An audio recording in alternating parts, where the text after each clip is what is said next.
Everybody has a different temperament and personality, and it's something that has to be developed, over a period of time.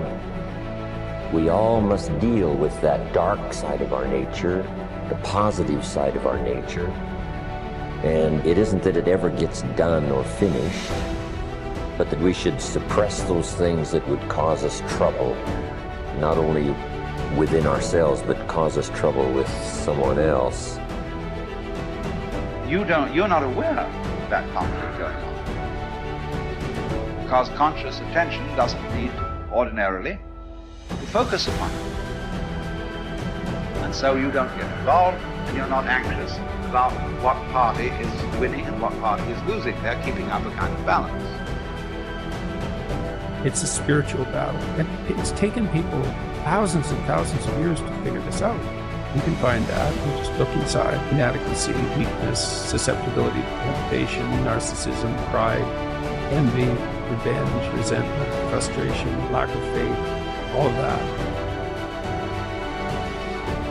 So we spend a lot of our energy, a lot of our time, a lot of our work and our thoughts on how much stuff can I get? How much can I accumulate? And the problem that comes up with this is that if you believe that you are what you have, if you really believe that, so we have a, almost like a dilemma. If I am what I have, then when I don't, I'm not.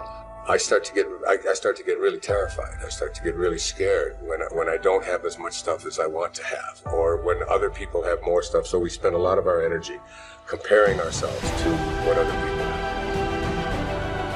Jump on the positive side of whatever you want. See if you can't help out in this warfare, in this push-shove match. That's why the old wise man said we must learn to love and hate. So underline it. You must learn to love and hate. And the illustration was you must learn to love good and hate evil. But the major key to your and my future, the major key to you and mine being able to put our lives together, to get up and move forward, the major key to creating the next greatest version of ourselves and looking out for our families and improving our lives and our community. A major key is you. It's me. It's all of us. We have to decide that we're going to take responsibility.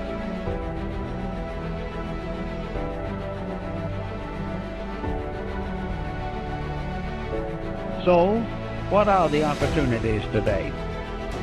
Probably one of the best forms of growth that we can work with now is cooperation and service to each other.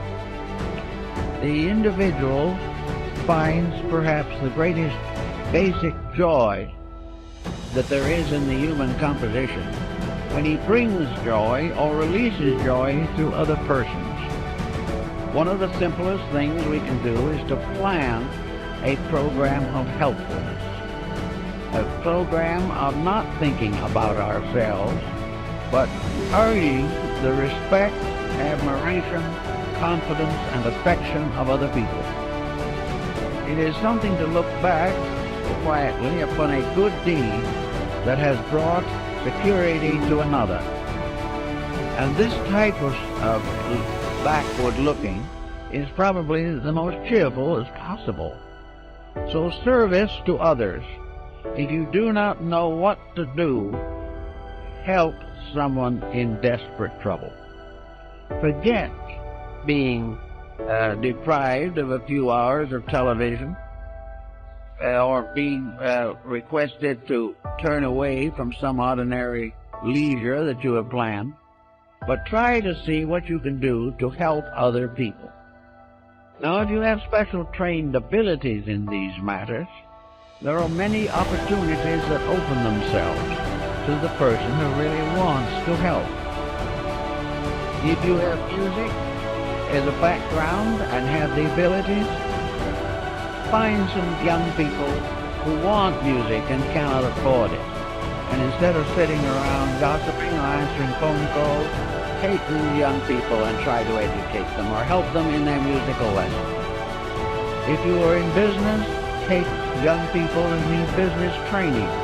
They will not get proper training in school, but they can get it from someone who has been through it and knows what is right and knows what should occur and what should not occur.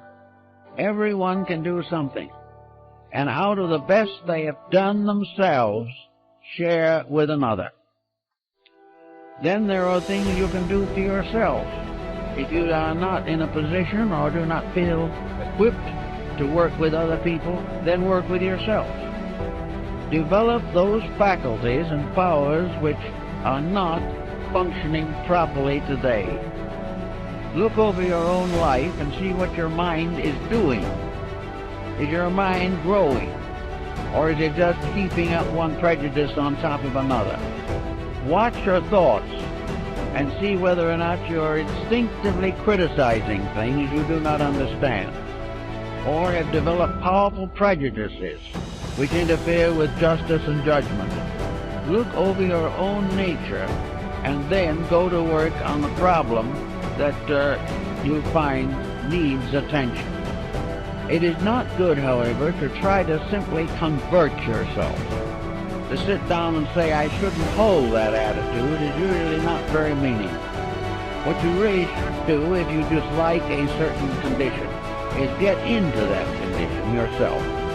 Move in on it and find out why people think the way they do, instead of criticizing from some set point within yourself. Find out why other people are not more successful in their judgments.